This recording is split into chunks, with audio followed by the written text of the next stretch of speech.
오늘 하나님 말씀은 느헤미야서 1장 11절의 말씀입니다. 제가 봉독합니다. 주여 구하오니 귀를 기울이사 종의 기도와 주의 이름을 경외하기를 기뻐하는 종들의 기도를 들으시고 오늘 종이 형통하여 이 사람들 앞에서 은혜를 입게 하옵소서 하였나니 그때 내가 왕의 술 관원이 되었느니라. 아멘.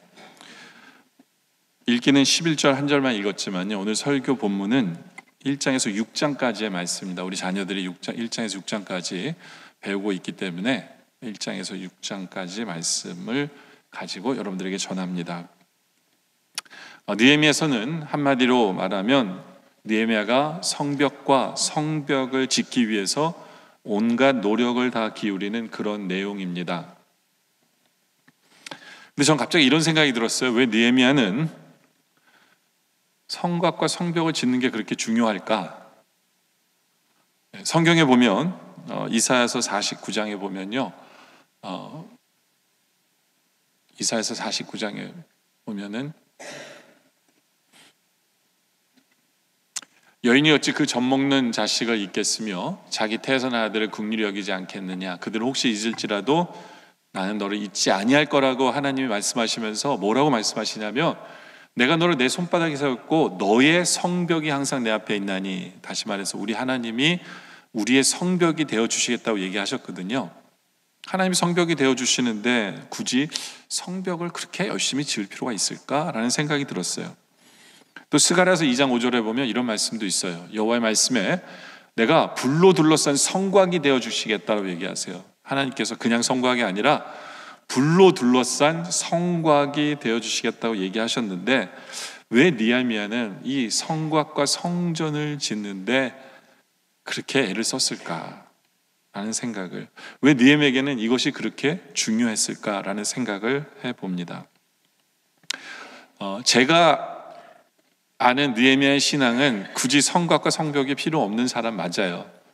근데 왜 느헤미야는 성곽과 성벽이 필요했느냐 하면요, 그 당시에 믿음이 없는 자들, 예루살렘 성전은 지어졌는데 성곽이 지어지지 않으니까 오질 않아요. 위험하다고 모이지를 않습니다.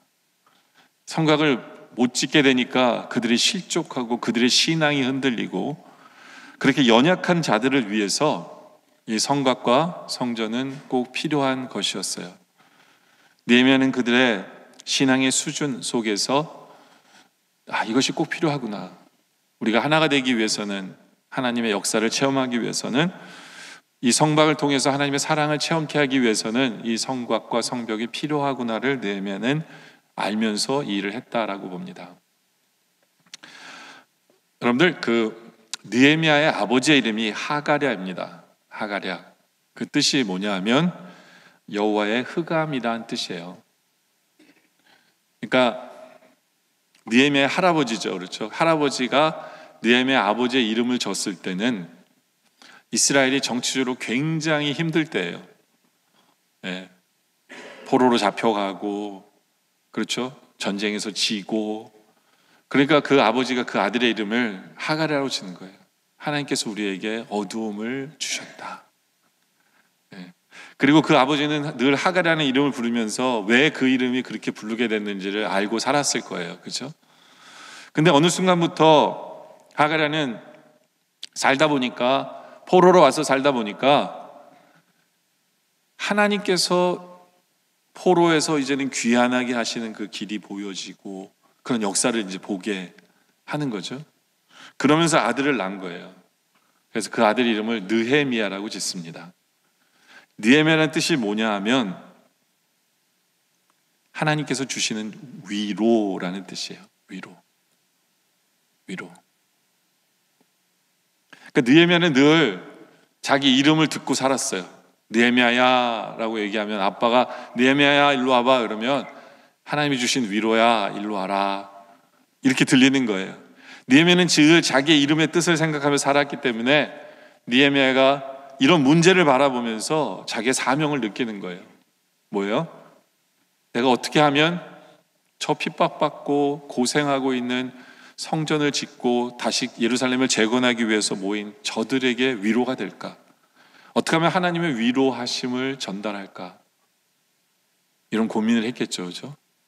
그리고 저들에게 있어서 위로는 바로 성벽이고 성곽이구나.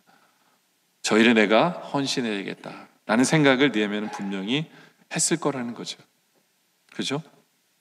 그래서 그 사명 앞에서 원래는 느헤미야는 굉장히 높은 자리에 있었어요. 이 사람의 직위가 뭐였냐면 느헤미야서 1장 11절에 보면 뒷부분에 보면 내가 왕의 술관원이 되었느니라 라고 말하죠. 술관원, 이게 굉장히 하찮은 직업이 아니에요. 지금으로 하면 대통령 경호실장입니다. 왕의 목숨줄을 잡고 있는 사람이에요. 왜냐하면 왕이 먹는 것을 검사하는 사람이에요. 왕이 절대적으로 신뢰하지 않으면 세울 수 없는 사람이 술관원이에요. 굉장히 높은 자리에 있는 사람입니다. 그런데 이 사람이 하나님께 주신 사명 때문에 성곽과 성벽을 지으라는 그 사명 때문에 모든 자리를 내려놓고 이제 본국으로 돌아갑니다. 본국으로 돌아가요. 근데 왜 느헤미야는 이렇게까지 할까? 자기 모든 그 높은 직위까지 내려놓고 왜 그랬을까? 왜냐하면 느헤미야는 본국에서 자기 백성들이 괴로워하고 슬퍼하고 힘들어하는 게 자기의 괴로움으로 와닿기 때문에 그래요. 괴로움으로 와닿기 때문에. 다시 말해서 느헤미야는 늘 공동체를 사랑하고 생각하는 사람이다라는 것을 보게 돼요. 솔직히 혼자 잘 먹고 잘 살려면요, 왕의 비서실장으로 있는 게 훨씬 낫죠. 그렇죠. 근데 느헤미야는 공동체를 사랑하고 생각하는 사람이기 때문에 가만히 있을 수가 없는 거예요. 가만히 있을 수가. 우리는 이것을 바로 선교적 교인의 마음이다라고 얘기하거든요. 그 자리를 내려놓고 고생의 자리로 나아갑니다. 올해 표어가 예수님의 마음을 품는 교회인데요. 우리 예수님도 바로 그 마음이에요. 하늘 영광 모두 버리시고 이 땅에 오셔서 우리를 위해 십자가 지신 그 마음. 누구를 위해? 우리를 위해. 우리도 이 마음을 배워야 돼요. 이 마음을 가져야만 합니다. 우리도. 느헤미야도 그 마음을 갖고 있었어요. 근데 특별히 느헤미야는 우리가 하필이면 지난주에 에스더서를 설교했잖아요. 에스더처럼 생각할 수도 있어요. 무슨 얘기냐면 내가 왕 옆에서 왕에게 조언을 해서 우리 민족을 살리는 그런 사람이 될 수도 있잖아요. 그죠? 에스더처럼 살아도 돼요. 잘못된 거 아니에요. 근데 왜 굳이 느헤미야는 자기가 하던 일을 내려놓고 이스라엘 백성들에게 나아갔을까요? 저는 그 이유는 한 가지로 봐요.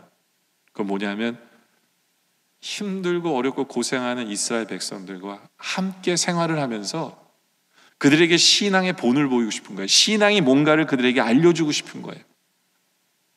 디스커리지 되고 성막과 성전이 없다고 해서 괴로워하고, 네? 하나님 우리를 버리셨다고 생각하는 그들에게 다가가서 그들에게 신앙생활을 이렇게 하는 거야.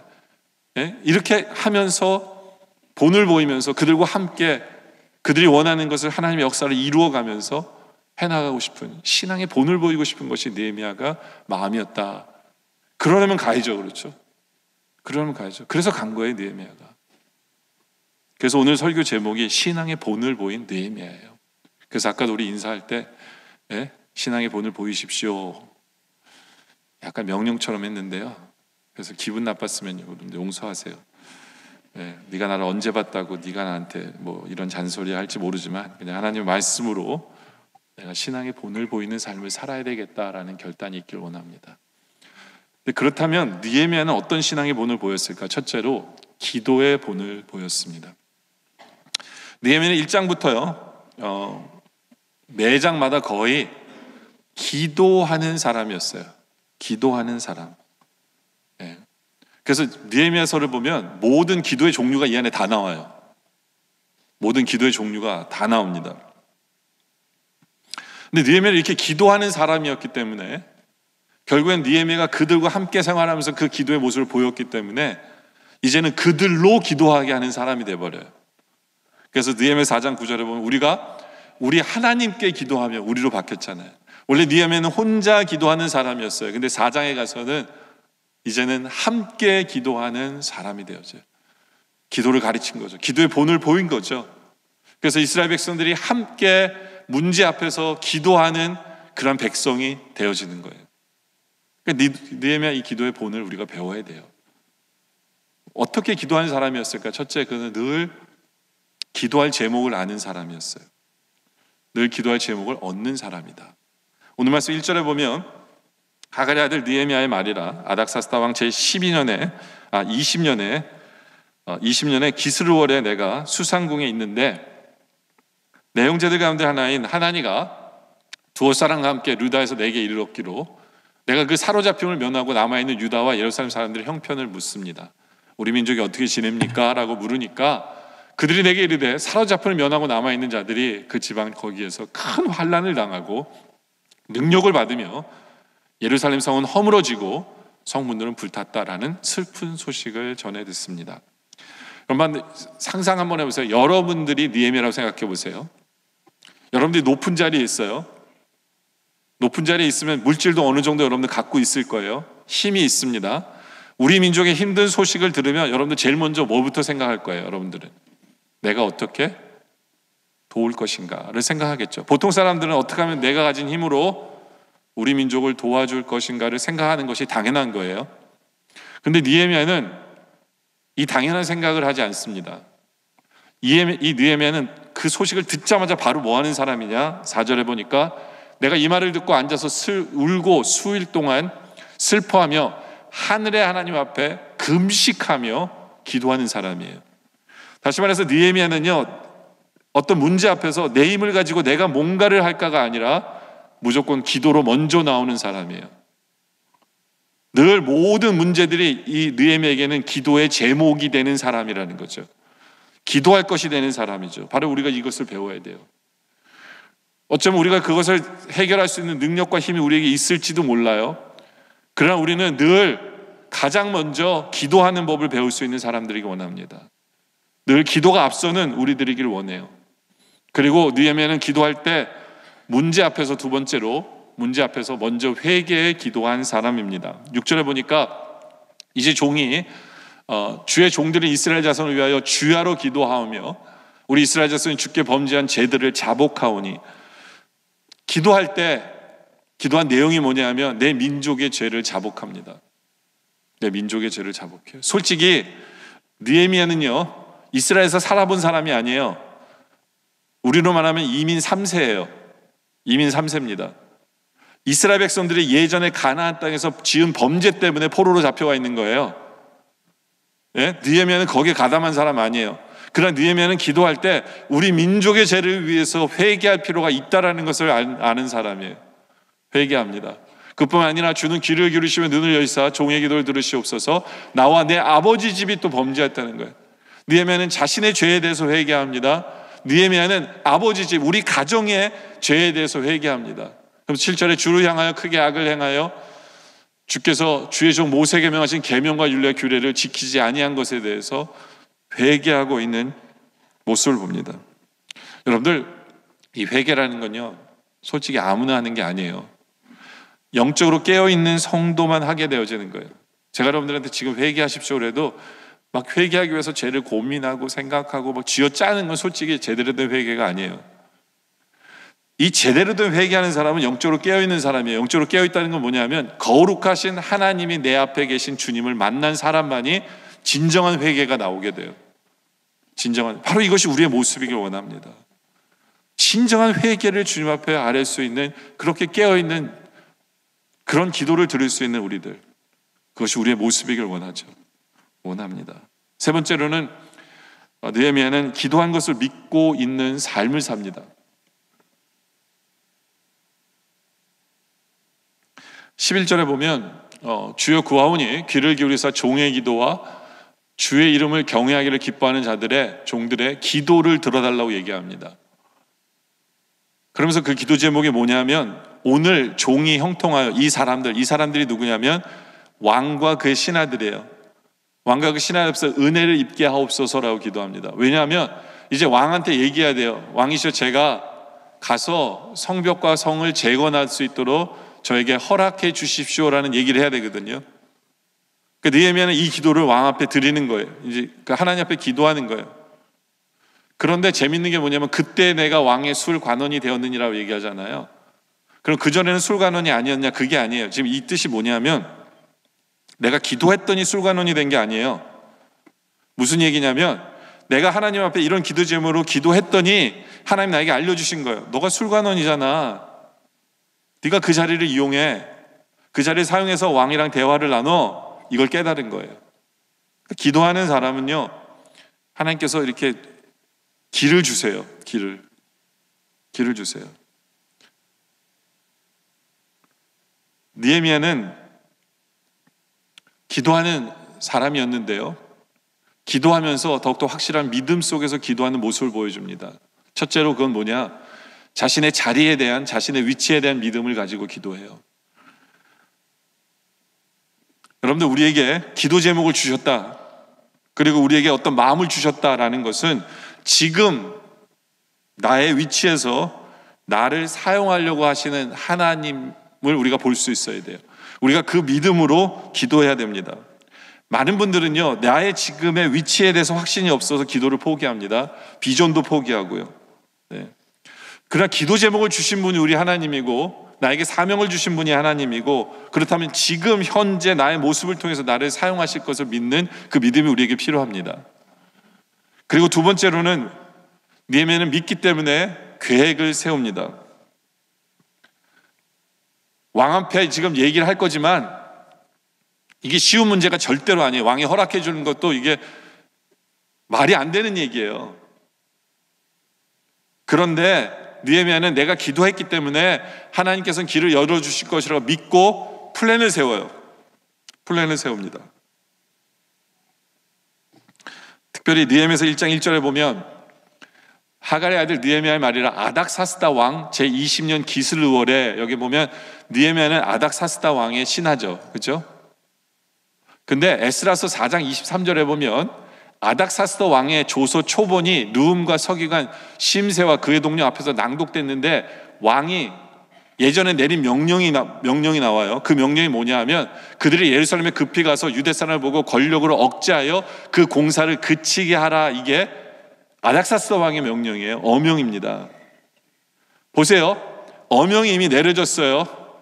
근데 느헤미야는 그 어명을 바꿔달라고 왕 앞에 얘기해야 되는 사람이에요. 지금 여러분, 얼마나 힘든 일인지 아시겠죠? 근데 느헤미야에게는 확신이 있었어요. 그게 무슨 확신이냐? 내가 기도했기 때문에 왕이 허락할 거라는 확신이 있었어요. 그래서 왕 앞에 플랜을 다 머릿속에 늘 준비하고 있어요. 왕이 가라 그러면 왕이 저 이거 필요합니다, 이거 필요합니다, 이거 해주셔야 돼요, 이거 해주셔야 합니다, 이거 플랜을 다 짠 거예요. 결국엔 왕이 물어봐요. 야, 내가 너한테 뭘 해줄까라는 상황이 오게 됩니다. 오게 됐을 때 느헤미야는 그 플랜한 것을 얘기합니다. 2장 6절부터 보면 그때 왕후도 왕 곁에 앉아 있었더라. 왕이 내게 이르시되 내가 몇 날에 다녀올 길이며 어느 때에 돌아오겠느냐 하고 왕이 나를 보내기를 좋게 여기시로 내가 기한을 정합니다. 여러분들, 내가 언제 갔다 언제 오겠습니다, 이런 얘기는요, 이미 계획이 다 짠 사람만이 얘기할 수 있는 거예요. 그러니까 믿었기 때문에 이런 계획을 디테일하게 세운 거예요. 또 내가 또 왕에게 말하되 왕이 만일 좋게 여기시던 강서쪽 총독들에게 내리는 조서를 내게 달래요. 총독의 조서가 필요한 것도 미리 계획한 거 있었던 거예요. 그들이 나를 용납하여 유다에 돌아가기까지 통과하게 하시고, 또 왕의 살림감도 아삽에게 조서를 내리사 그가 성전에 속한 영문의 문과 성곽과 내게 들어갈 집을 위하여 들보로 쓸 나무 제목을 내게 주게 하옵소서. 디테일하게 풀려나고 있는 거예요. 누구한테 나무를 얻고 누구에게 명령을 얻어서 허락을 받고. 그러니까 느헤미야는요, 정말 믿음의 사람이에요. 기도했기 때문에 하나님 응답하시는데, 응답하는 순간에 내가 왕에게 뭘 얘기하지? 다 준비한 사람이죠. 우리에겐 이런 믿음이 필요해요. 기도했기 때문에 응답하신다라는 믿음이 필요합니다. 또 느헤미야는 기다리는 믿음도 있어요. 느헤미야가 처음 이것을 기도했을 때가 언제냐면 1장 1절에 보면 하갈의 아들 느헤미야의 말이라 아닥사스다 왕 제20년 기스르월에, 지금으로 말하면 11월 달에 그 소식을 듣고 기도하기 시작한 거예요. 11월 달에. 근데 2장 1절에 보면 아닥사스다 20년 니산월에, 니산월은 3월 4월이거든요. 그러니까 4개월 동안 끊임없이 기도한 사람이에요. 기다리며 주님께서 응답해 줄 걸 믿고 끊임없이 기도한 사람이에요. 우리는 이것을 또 다른 말로 하면 네 번째로 느헤미야는 끈기 기도를 드렸다라고 할 수 있어요. 4개월 동안 주님께서 응답해 줄 줄 믿고 계속해서 기도하는 이 끈기 기도도 우리가 배워야 돼요. 많은 분들은요, 기도하다가 도중에 포기해요. 여러분들 왜 도중에 포기할까요? 여러 가지가 있어요. 첫째로 소원이 다급하지 않기 때문에. 여러분들 만약에 여러분들 죽는다는 진단을 받으면요, 예? 예수 믿는 사람은요, 죽는 날까지 기도해요. 그 문제를 놓고. 근데 다급하지 않아서 기도 안 하는 거예요. 한마디로 말하면. 또 왜 포기하느냐? 기도가 귀찮고 힘들어서 그래요. 기도가 귀찮고 힘들어서. 예. 그러니까 대부분의 성도들은 여기에 해당돼요. 기도가 귀찮아요. 그리고 기도하면 힘들어요. 또 시간 맞춰서 기도하는 게 힘들어요. 그래서 기도 안 합니다. 포기합니다. 세 번째로 응답의 맛을 못 봐서. 예. 근데 응답의 맛을 못 보는 이유가 뭐냐면 포기하니까 응답의 맛을 못 보는 거예요. 포기하니까 기도 응답이 없어요. 응답을 못 받으니까 뭐예요? 기도가 시들시들한 거예요. 이거 나쁜 것의 계속 연속이죠. 네 번째로 해봐야 별 수 없기 때문에. 왜 별 수가 없습니까? 여러분들 하다가 마니까 별 수 없는 거예요. 썰물이 다 빠져나가야 뭐가 들어와요? 밀물이 들어와요. 다 빠져야 들어오잖아요. 근데 아직 빠지지도 않았는데 막 민물이 들어와달라고 그러면 말이 안 되잖아요. 여러분들 조금만 더 견디면 돼요. 여러분 겨울이 깊잖아요. 그럼 봄이 올 징조예요. 네? 밤이 깊으면요 새벽이 옵니다. 조금만 견디면 돼요. 여러분들 네? 끈기로 열심히 기도하길 바랍니다. 또 문제는 특별한 사람만 기도 응답받는다고 생각해요. 아니에요. 성공은 90%가 인내심이에요. 성공한 사람들이 특별한 게 뭐냐면 인내 때문에 그래요. 기도도 마찬가지예요. 누구나 받는 거예요. 기도 응답은. 우리가 하다가 그만두기 때문에 그래요. 하다가 그만두기 때문에. 여러분들 느헤미야의 끈기 기도를 우리가 배우길 원합니다. 다섯 번째는 느헤미야는 번개 기도를 드리는 사람이에요. 번개 기도가 뭐냐? 느헤미야서 2장 4절에 보면 왕이 내게 이르시되 그러면 내가 무엇을 원하느냐라고 왕이 물어요. 지금 이제 기도했던 그 내용이 하나님 앞에 응답하시는 절호의 기회예요. 야 느헤미야 뭐 원하냐? 했는데 갑자기 느헤미야가 이상한 행동을 해요. 뭐냐면 내가 곧 하늘의 하나님께 묵도합니다. 이건 어디 가서 기도하고 오는 건 아니에요. 왕이셨죠. 하나님께 물어보고 올게요. 이게 아니에요. 느헤미야는 묵도했다는 건 뭐냐면 잠시 눈을 감고 주님 도와주세요. 기도한 거예요. 번개 기도예요. 이걸 우리는 번개 기도라고 해요. 기도하고 그것에 합당한 말을 하기 시작합니다. 그게 5절이죠. 왕의 일 아뢰되 왕이 만일 좋게 여기시고 하면서 느헤미야는 번개 기도를 드리는 사람이에요. 번개 기도는 누가 드리느냐? 평소에 늘 기도하는 사람만이 드릴 수 있는 기도예요. 그리고 늘 평소에 매 순간 번개 기도를 드리는 사람이 드리는 기도가 번개 기도입니다. 짧지만 번개 기도는 능력이 있어요. 스데반이 죽음을 앞에 놓고 하나님 앞에 짧게 기도하죠. 주 예수여 내 영혼을 받아주시옵소서. 짧게 기도해요. 그 짧은 그 기도 하나가 얼마나 큰 능력이 있는지 몰라요. 얼마나 힘이 되는지 몰라요. 그렇죠? 여러분들 우리에게도 그런 늘 번개 기도할 수 있는 그 모습이 우리에게 있길 원합니다. 번개 기도는 영적인 전보예요. 우리말로 하면 답장 없는 카톡이 아니라 바로 응답 오는 카톡을 보내는 거예요. 그게 번개 기도예요. 하나님 앞에 바로 보내면 하나님께서 바로 우리를 감싸주시고 바로 우리에게 답해 주시고 바로 우리의 눈물을 닦아 주시고 바로 인도해 주시고 바로 할 말을 알려주시고 그것이 번개 기도예요. 우리가 죄 앞에서 주님 도와주세요. 주님 이기게 해주세요. 그 한마디 속에서 죄를 이기게 하시고 유혹을 막아주는 그런 역할이 번개 기도예요. 그렇기 때문에 늘 우리 입술에는 번개 기도가 늘 있어야 돼요. 왜냐하면 주님이 지금 나와 함께 하시기 때문에 내 옆에 계시기 때문에 아뢰면 돼요. 시험 보기 전에 작은 열쇠를 찾기 전에 일하면서 운전하기 전에 설거지하면서 부부가 대화를 하면서 그렇죠? 우리 주님께서는 우리의 번개 기도는 번개보다 더 빠른 응답을 받을 수 있어요. 느헤미야는 이렇게 5가지의 기도의 모습을 우리에게 보인 사람이에요. 기도가 얼마나 중요한지 모릅니다. 종교개혁자 마르틴 루터는 이렇게 얘기합니다. 내가 매일 아침 2시간씩 기도하지 못하면 그날의 승리는 사탄에게 돌아갈 것이다. 왜냐하면 나는 너무 바쁘기 때문에 기도 안 하지 않을 수 없다는 거예요. 바쁘기 때문에 기도할 수밖에 없대요. 왜냐하면 내 일을 이루시는 분이 하나님이시기 때문에. 그래서 기도할 수밖에 없는 거죠. 바로 이것이 우리의 고백이길 원합니다.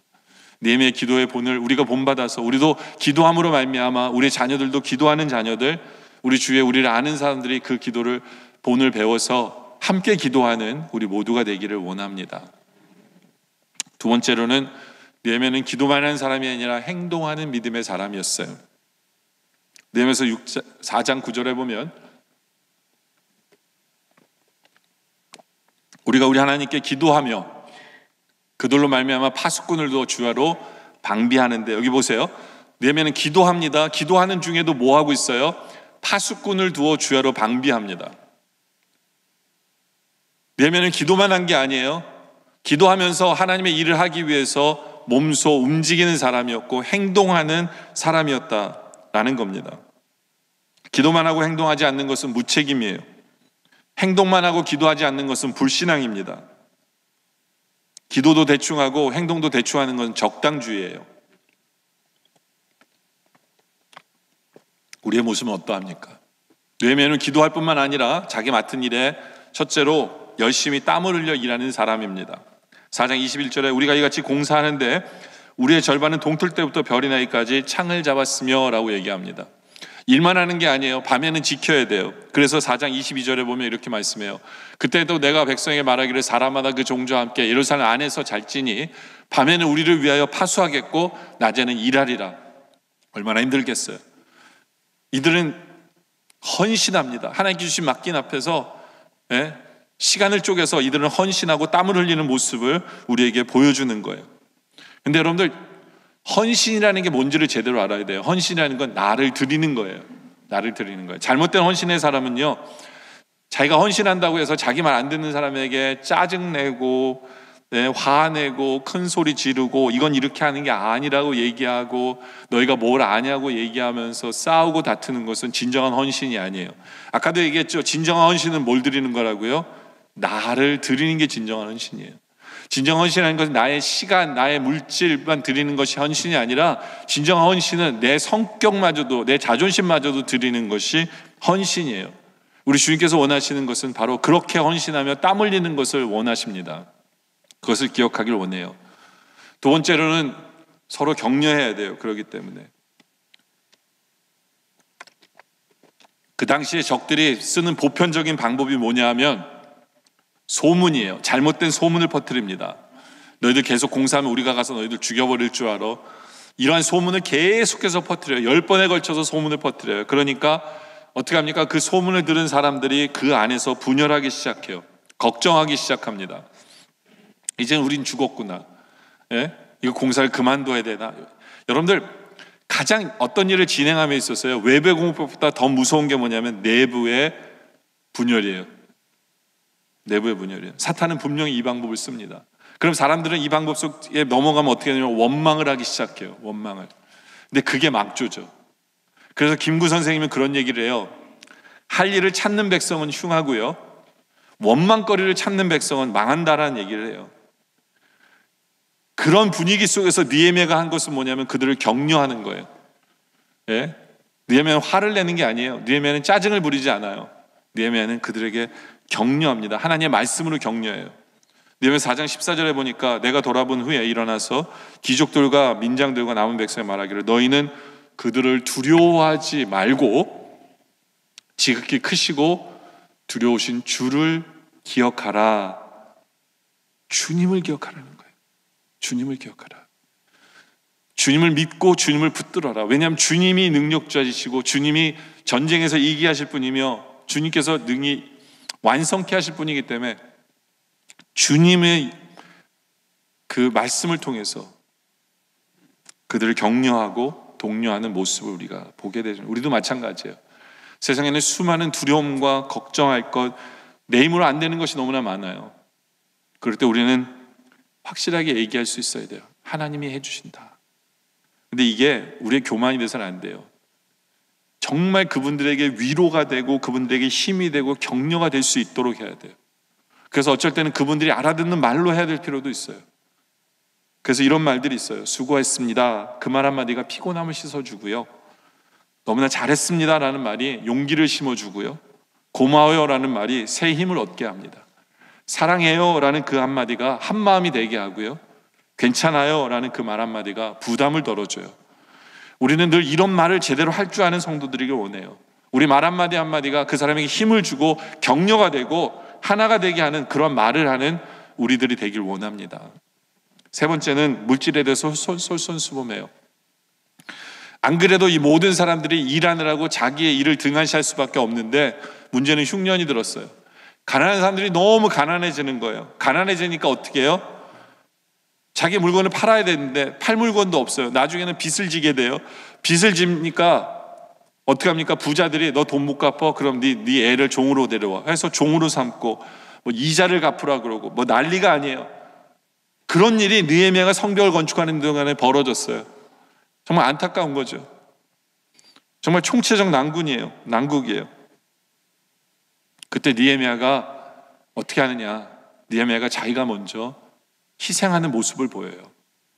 물질 앞에서 느헤미야서 5장 14절에 보니까 또한 유다 땅 총독으로 세움을 받을 때 곧 아닥사스다 왕 제20년부터 32년까지 12년 동안요. 나와 내 형제들이 총독의 녹을 먹지 않았어요. 무슨 얘기예요? 월급을 받지 않았어요. 왜냐하면 이 월급은요 왕에게 오는 게 아니기 때문에 그래요. 이 왕 어디서 오냐면 나보다 먼저 있었던 총독들은 어떻게 월급을 받냐면 백성들에게서 양식과 포도주와 또 은 43개를 그들에게서 빼앗아서 자기들 월급을 받는 게 권리였어요. 근데 느헤미야는 백성들이 너무 힘들고 어렵고 가난하기 때문에 느헤미야는 어떻게 합니까? 자기가 먼저 솔선수범해서 돈을 안 받은 거예요. 자기가 먼저 물질적 손해를 입은 거예요. 이게 진정한 헌신이에요. 네. 이렇게 자기가 먼저 돈 앞에서 희생하고 헌신할 줄 알다 보니까 느헤미야 말이 먹혀 들어가는 거예요. 너희가 그렇게 살면 안 된다. 백성들에게 이자 받으면 안 된다. 이런 말이 먹혀 들어가는 거예요. 왜냐하면 먼저 본인이 솔선수범한 사람이기 때문에. 여러분들 희생에는요 반드시 열매가 따라옵니다. 하나의 미랄이 땅에 떨어져 죽으면 그 씨앗이 얼마나 많은 열매를 맺는지 몰라요. 그것은 성경이 우리에게 약속하시는 거예요. 물질 앞에서도 마찬가지예요. 이거 내 거라고 챙기기보다는 우리가 먼저 희생하고 포기할 때 그것을 통해서 형제를 얻게 되고 그리고 결국엔 그것이 열매를 맺게 된다는 것을 우리가 기억하기를 원합니다. 그리고 마지막으로 네 번째, 느헤미야는 중상과 비난을 들어도 포기하지 않아요. 느헤미야가 요지부동이에요. 뭘 하든지 간에 흔들림 없이 일을 진행하니까 나중에는 결국에는 느헤미야를 헛된 뜬 소문을 내기 시작합니다. 너 느헤미야가 왜 성벽을 짓는 줄 알아? 왜 성곽을 짓는 줄 알아? 지가 왕이 되려고 하는 거야. 이런 헛소문을 퍼뜨려요. 이제 마지막으로 느헤미야를 깎아낸 일밖에 남은 거 없어요. 여러분들 우리도 마찬가지예요. 우리가 좀 더 주님을 위해서 어떤 좋은 일을 하려고 하면 분명히 사탄은 가만 내버려두지 않습니다. 주위에 있는 사람의 말을 통해서 어떻게든지 그 사람을 깎아내리려고 합니다. 뭐 교회에서 좀 열심히 하려고 그러면 너 목사한테 잘 보일 필요가 있냐 뭐 이러면서 몰라요. 저한테 잘 보이려고 하는 사람이 있는지 모르겠지만 하여튼 열심히 하려고 하는 그 사기를 꺾으려는 사람들이 꼭 생겨요. 그럴 때 우리는 기대하시기 바랍니다. 내가 얼마나 큰 일을 할 거면 사탄이 사람들의 입술을 통해서 나로 하지 못하게 할까? 기대하면 돼요. 그것에 넘어가지 마세요. 그리고 무엇보다도 우리가 사탄에게 쓰임받지 마세요. 어떻게 열심히 하는 분들에게 이상한 얘기 하지 마세요. 어떤 어린아이가 엄마에게 물었어요. 엄마, 도둑질과 거짓말 중에 뭐가 더 나빠? 엄마가 얘기합니다. 야, 도둑질이 더 나쁜 것 같아. 그때 애가 그래요. 엄마, 내 생각에는 남에 관해서 잘못 말하는 거짓말이 더 큰 것 같아. 왜냐하면 도둑질한 물건을 다시 갖다 주면 되지만 남에 대해서 거짓말하는 거짓말은 다시 돌려줄 수가 없잖아. 우리가 기억해야 돼요. 여러분들 우리의 입술을 조심해야 합니다. 그리고 우리가 듣는 것도 조심해야 돼요. 사탄은 우리를 어떻게든지 사기를 꺾어 놓으려고 노력합니다. 그래서 아브라함 링컨은 그런 얘기예요. 내게 대하여 사람들이 공격하는 것을 다 읽고 거기에 대한 답변을 일일이 다 하려면 내 시간만 낭비될 뿐이다. 그렇죠? 네. 비커라는 분은 이런 말이에요. 사람들이 빈정대는 말이나 헐뜸에 대하여 답변하고자 한다면 그의 삶은 시시한 일에 다 낭비되고 말 것이다. 맞아요. 그 소리에 귀담아 듣지 마세요. 내가 하는 일이 주님의 뜻이고 주님이 원하시는 일이고 그렇다면 포기하지 마세요. 느헤미야서 6장 3절에 보면 느헤미야도 마찬가지예요. 그들이 얘기합니다. 야, 우리 와서 이 말에 대해서 네가 대변해. 네가 너를 위한 게 아니라는 걸 와서 대변해. 근데 그들의 속셈은 뭐냐면 오면 죽이려고 한 거예요. 암살하려고. 근데 느헤미야는 그거에 대해서 뭐 변명할 가치가 없는 거예요. 그래서 뭐라고 얘기합니까? 내가 이제 큰 역사를 하니 내려가지 못하겠다. 난 너희 만날 필요 없다. 뭐 가서 뭐 내가 배변하고 필요가 없는 거야. 난 내 일을 하겠다는 거죠. 내 일을 하겠다. 이것이 느헤미야의 신앙의 모습이었어요. 바로 이것을 통해 결국에는 성벽이 완성이 됩니다. 이제 말씀의 결론을 내리죠. 느헤미야서 6장 9절에 보면요, 이제 성벽이 거의 완성될 때가 됐어요. 근데 느헤미야는 또 하나님께 기도합니다. 이제 그들이 다 우리를 두렵게 하고자 하여 말하기를 그들의 손이 피곤하여 역사를 중지하고 이루지 못하리라 함이라. 그때 느헤미야가 하나님께 기도해요. 이제 내 손을 힘있게 하옵소서. 느헤미야는 시작할 때부터 기도했죠. 이제 마지막을 가면서도 향해 가면서도 느헤미야는 기도합니다. 하나님, 내게 힘 주세요. 주님, 내게 힘 주세요. 그 힘 주세요. 그것을 시작하게 하신 이도 하나님이고 끝마치게 하시는 이도 하나님이라는 것을 느헤미야는 믿기 때문에 느헤미야는 항상 기도해요. 하나님, 힘 주세요. 네. 이런 기도는 무너진 나를 일으켜 세우는 강력한 힘이 됩니다. 네. 아무리 우리의 적이 크게 보일지라도 우리가 하나님 앞에 기도할 때 하나님께서는 길을 열어주시고 하나님께서는 극복하게 해주시고 하나님께서는 치료하게 되는 게 바로 그 기도예요. 여러분들 어떤 일이 있든지 간에 기도하길 원합니다. 우리 예수님도 겟세마네 동산에서 기도하셨죠. 내 뜻대로 마옵시고 아버지의 원대로 하옵소서. 그리고 십자가의 고난과 죽음을 이기셨어요. 그죠? 우리 영락의 성도들은 느헤미야의 기도의 본을 받아 번개 기도, 끊임없는 기도, 기도했기에 믿는 그 모습, 늘 모든 것을 기도의 제목으로 받고 주님 앞에 믿음으로 기도하는 우리들을 원해요. 그리고 기도로 끝나는 것이 아니라 이제는 주님께 기도했기에 이기게 해주실 것을 믿고 주님께서 우리에게 맡기신 앞에 땀을 흘리며 나를 드리는 헌신이 있기를 원합니다. 그리고 내 뜻대로 되지 않는다고 해서 짜증내고 신경질 내는 것이 아니라 서로에게 힘을 주고 격려하며 함께 나아가기를 원합니다. 느헤미야가 잘한 게 바로 이거예요. 느헤미야는 굉장히 높은 지위에 있는 사람이지만 그들 속에 들어가서 공동체 속에서 그들과 함께하는, 그들을 세워주는 게 뭔지를 아는 사람이었어요. 그들에게 격려하고 기도의 본을 보이고 물질에 대해서 자기가 먼저 손해보고 비난을 들어도 끝까지 주님의 일을 끝까지 완수하는 바로 그러한 우리들이길 원합니다. 여러분들 우리 주위에 보면 신앙이 부족한 사람들 많아요. 근데 우리는 그들과 함께 가야 되거든요. 그들에게 기도의 본이 되고 그들에게 격려가 되고 힘이 되고 그래서 함께 이루어가는, 그래서 함께 주의 역사를 나타내는, 함께 주님의 영광을 나타내는 그런 우리 모두가 되어주시기를 주님의 이름으로 축원합니다. 기도드리겠습니다. 아버지 하나님, 감사합니다.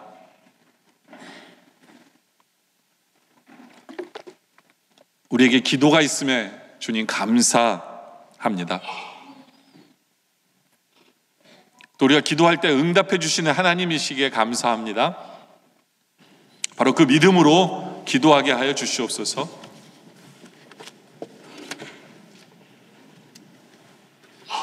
끈기 있게 번개 기도로 주 앞에 나올 때마다 응답하시는 주님의 은혜를 체험케 하여 주시옵소서. 기도의 본이 되는 삶을 살게 하셔서 나뿐 아니라 우리 자녀들이, 나를 아는 모든 사람들이 기도하고 싶어지게 하여 주시옵소서.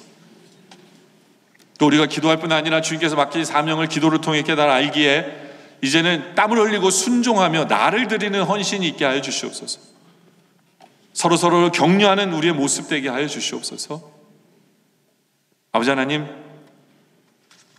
중상모략과 비난이 있을지라도 주님 뜻 앞에 포기하지 않는 그러한 우리의 모습 되게 하여 주시옵소서.